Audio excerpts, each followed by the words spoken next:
Good afternoon, Gills fans. Welcome back to the latest match day live from Gills in the Blood TV. Myself and Boz just about to get out of the car and walk to the ground for Gillingham versus Oxford, 18th versus 19th.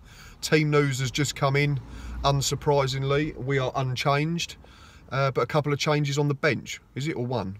We think one, don't we? Bradley Garmston's back and Billy King's dropped out of the 18. Aside from that, it looks exactly the same squad as last Saturday's draw at Fleetwood. So I'm more than happy with the team. We both said Thursday we didn't expect any changes. Oxford's side, no real surprises. No, James Henry, the top scorer, starts. A few names, isn't there? The lad up front that we spoke about Thursday night on loan from Sinclair. Watford, he's the number 9, isn't he? So he's going to be coming into the game full of confidence after his double last week. Didn't realise when we spoke Thursday our recent record against these is horrific.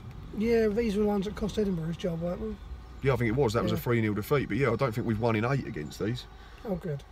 So that has to end sometime. So I'm sticking with my 2-1 prediction, and Boz said 1-0. So we shall stick to that. We're going to get out and brave the wind, and we shall see you in the ground.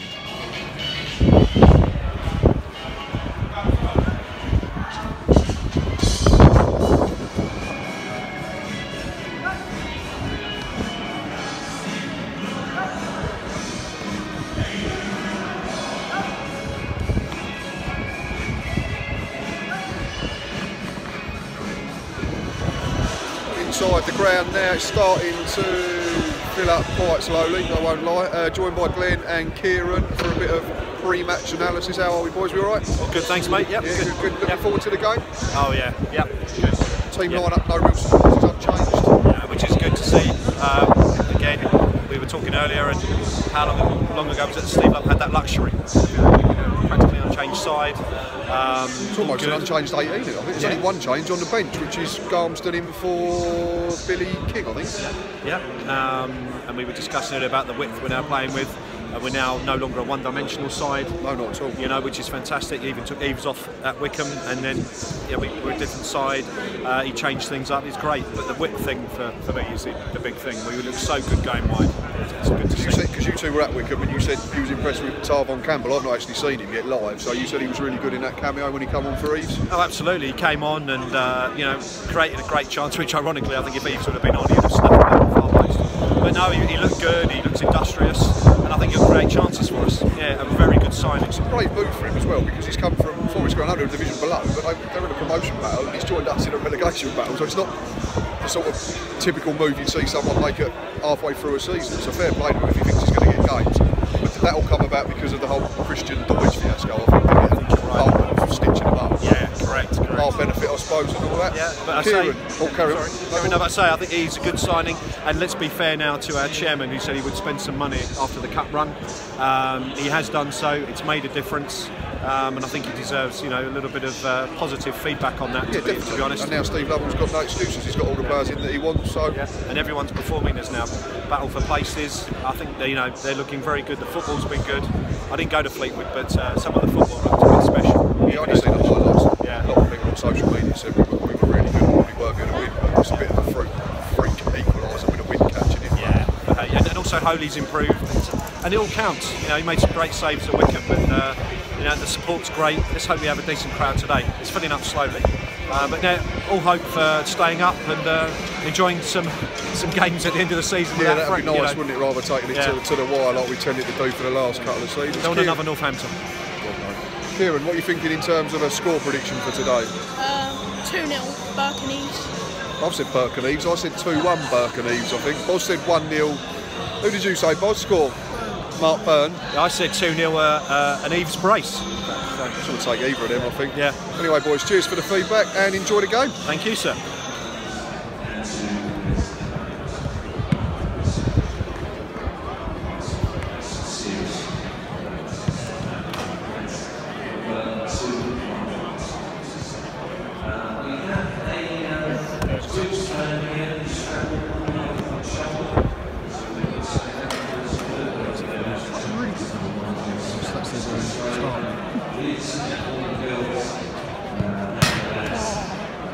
Start.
Taking it early.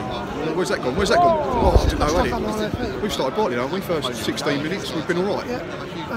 They've had very little, haven't they? They had one cross at Holy Family, but otherwise. And he's come out and played had a couple of efforts. Yeah, one dipping volley that didn't come back down, unfortunately. A little bit of FIFA skill on the touchline was good. Played a couple of really good balls crossed. Wind's playing a massive part, though, isn't it? It's hard to set yourself in terms of and Amar, yeah, a couple of wins. A couple of homeless kicks as well. And Luke O'Neill got penalised and gave a free kick away for seemingly getting kicked in the face. Basically he almost got his head taken off. But yeah, it's been a decent start and the clock has just ticked over to 17. Free kick here to defend, dangerous for them, and it with this wind, what are they, probably 25 yards out, wide on their right, taking it now, left footed, it's gone all the way through and gone harmlessly out for a goal kick, which is helpful, still 0-0. Free kick here, how far out is that? It's got to be, it looks like O'Neill, Parrott and Burke fancy it, whichever one decides. It's going to be Burke, left footed, it's just drifted wide, it's not a bad hit, but the keeper I think would have saved it if it was on target. Still think we're just a better side though. Yeah, I think we're just shaved it.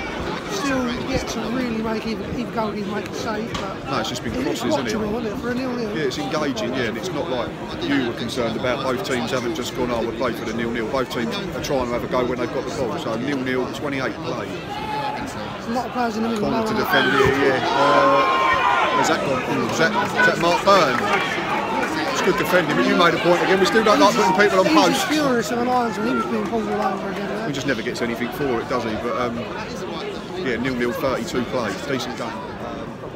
Free kick to Gills here, Boz. Minute left on the clock. Luke O'Neill taking it, looks like. At 30 yards out, looks like it's going to be a dink into the box if we take it. Here it comes, Luke O'Neill, far post. Max Amar's nearly got there. That's a corner, that's Gills will stay with this. It'd be lovely if we could pinch one here, couldn't it? But yeah, 0-0, it's been a decent performance so far. Defensively, we've been spot on, haven't we? Yeah, I think Oxford are slightly on top at the moment. They did have a good spell, yeah, for 10-15 minutes. I think we probably shaded it as a whole. But yeah, you'd probably say 0-0 would be a fair result at half time. But I'm not going to argue if we decide to pinch one here. And it is Luke O'Neill's gone across to take this as well. So it's going to be in swinging. He's just been pushed over. It's Ogilvy, I think. That's half time. 0-0.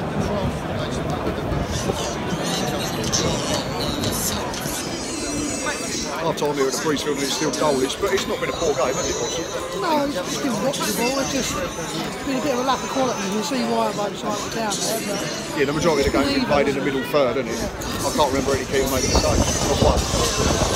We had that scramble where Max Amar had a shot charge down, Conor Ogilvy had one. We've had Graham Burke's free kick that went just wide of the post. Got in good areas. Oh, that dipping body that we spoke about, yeah. And then, I think it's like you said, it's just that one cross that they got into the box. On the whole, their set piece has been overhit, haven't they? I think. a lot of corners, but Not made anything of them at all. I think defensively, we've been spot on. Both full-backs have been helped out by their wide midfielders, which is good.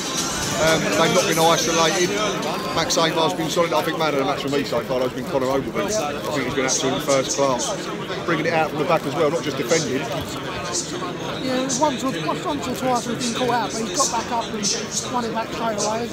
Had a slightly heavy touch there and he managed to recover himself. Yeah, but I mean, we spoke, I can't remember if it was on air or effort, excuse me, when we said about Graham Burke, but we don't want to sit here and criticise people for trying to play the right way, do we? Because we've been so fed up of watching us just punt long balls up the eaves for the first half of the season. It is refreshing to see us trying to get it down, and the wind's not helping, but we are still trying to play the right way. Dean Parrott's been guilty of it as well, isn't he? unafraid of it. He's got unafraid. away with one, didn't he, where he won a free kick. I thought it was soft, but yeah. But yeah, on the whole, we've been decent. It's probably been a sort of 6.5 out of 10 performance. And they've probably been a 6, 6.5. They had a spell for 10 minutes, but I think we probably just shaded it.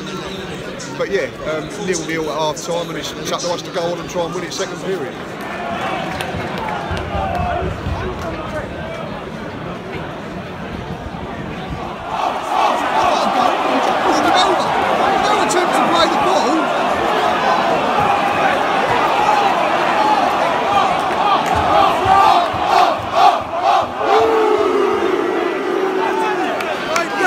Penalty to Gills, won by Brandon Atlan, got on the outside of, who was it? I'm not sure who it was. Was it Dickie, the centre half, and he wrestled him to the floor? Should it have been a red? How is that not a red? I think it's a red because he's not trying to play the ball, is he? And he's not trying to play the ball. He's just grabbed over and dragged him down. Tom Eves, this is massive. I think so, yeah. Saved it. Oh, we're not very good at penalties, are we? We won it back here though, we stay with this.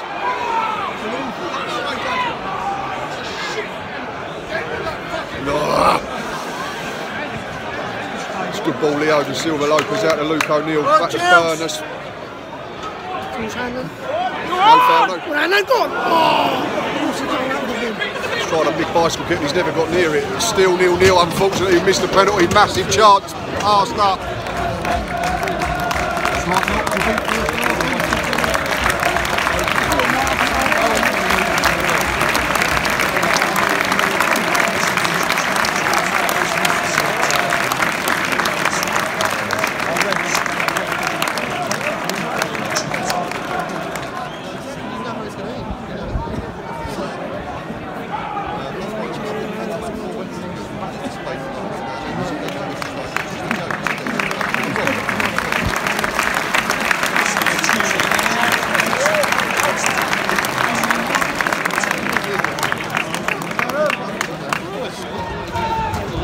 Thomas Owens just made a really good save, hasn't he? But we've made one change and brought off Parrott for Callum Riley, but then we've moved 2 or 3 people around, and it's just unsettled us, hasn't it?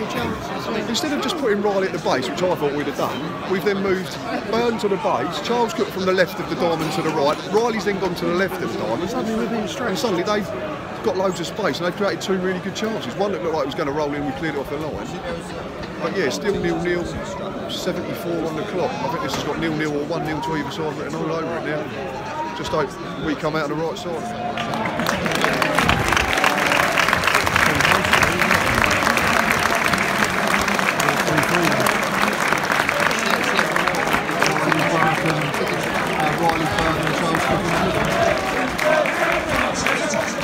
Paul at the Gills, 88 on the clock. Odds on Max Amar nodding in a winner. I'd like to see you. I don't care who does it as long as someone does it in a minute. But come on, Luke, this has to be good. It's to Max Amar. Oh, Brandon Atlan has scored! An assist for Max Amar! Gills lead approaching the final minute. 1-0!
Full time at the Medway Priestfield. We've just got back in the car and it is finished. Gillingham 1, Oxford United 0. Late drama after the penalty miss, which was poor, let's be honest. Tommy's penalty, it was at a good height for the keeper, wasn't it, Boz? And it was. You always say go for in the the corner, corner. don't you? But it wasn't. It was sort of half between the keeper and the post, and all right, he's guessed and gone the right way. Sorry, and it's a decent enough stop. And if he falls the other way, we say it's a great penalty, and he's rolled it in, but it weren't good. But my God, did we keep going to the end? I mean, you know, you don't like to blame officials, but the lines on that Golden Road side, the amount of times he was fouled and weird decisions. Given but even the one at the end, just after we'd scored, and he's had the ball in the corner, and he still had the ball, and suddenly he blew and went, oh. Free kick the other way, yeah, really, really odd decisions. Yeah. And then he just scarpered, didn't he? Like a little He kept doing that, didn't he? Great sell, and runs away. But, you know, we got to win, so. But we said, didn't we, on the live, we said, let's create one more chance. And you know me, people that watch this video, every time we get a corner, I'm going, it's got to be good, it's got to be good, it's got to be good. And it was from Luke O'Neill, and Max Amar headed it back into a danger zone. And then we think, you said, Ogilvy's challenged for it. Definitely flicked his head, whether he's touched it or not. And then Brandon Hanlon's nodded it into the net, which is brilliant to see. His performance second half was as good as anything I've seen from him this season. People who keep saying he's non-league standard and he's not good enough for this football club need their heads wobbling, in my opinion, because he's just getting better. He's been involved in 11 goals now directly this season. Sorry, the camera's just moved a little bit. So he's now got 5 goals, 6 assists. Would have had 7 assists if Tom Eves tucks the penalty away. That touch as well in the second half. I don't know if it was O'Neill or Byrne, one of them. O'Neill pinged it about 70 yards and outside of his boot. What a touch killed it dead, didn't he? And then he was unlucky stepping inside. But yeah, massive, massive win, because without the goal, we were only a point outside the drop zone and we were 17th or 16th. Suddenly now it's 4 points. We're up to 14th and can start looking at reeling in a couple of teams above us, the likes of maybe Wickham and that sort of thing, because a lot of the teams below us were winning today. Yeah. So huge, huge goal, not just in the context of the game, but in the context of the rest of the season. And if we can beat Bristol Rovers on Tuesday now, I'd have us down as pretty much safe. Yeah, I think probably another 6. But you'd be to guarantee it, yeah. But I mean, we'd have 46 points with what, still 9 games to go? You'd imagine we can find 4 or 5 points from the rest of them. Back-to-back home wins. It's another home win, yeah. Back-to-back home wins, back-to-back home clean sheets, 3 clean sheets in the last 5. Centre-back pairing were immaculate again. Connor Ogilvy, I think, just got better as the game went on. Won everything in the air, was decent on the deck, goes and takes it off Thomas Odey for feet and plays. And we'd probably just done enough to win it, I think. If I was an Oxford fan, I'd feel a bit hard done by. I think a draw would have probably been fair. But on the thing of the penalty and the chance we've created at the end, and they've had one shot, I think, that Thomas Odey's had to save. A lot of set pieces, but delivery was poor, wasn't it? So yeah, most of their stuff went over right out the back of the far post and out for throw-ins and goal kicks. So, but at this stage of the season, it's not about performances. But we got one. It's about getting 3 points and getting over the line, and we've done it somehow by hook or by crook. I should be back Monday night no, I won't. I will not be there Monday. We're not doing a Monday review this week because there'll be another Match Day Live Tuesday as we host Bristol Rovers. So we'll see you then. Yeah. A good afternoon, a decent hard-working performance, a massive, massive winner from Brandon Hanlon, which in turn gives us a massive, massive 3 points. Thank you for watching. We will see you Tuesday. And until next time, up the Gills.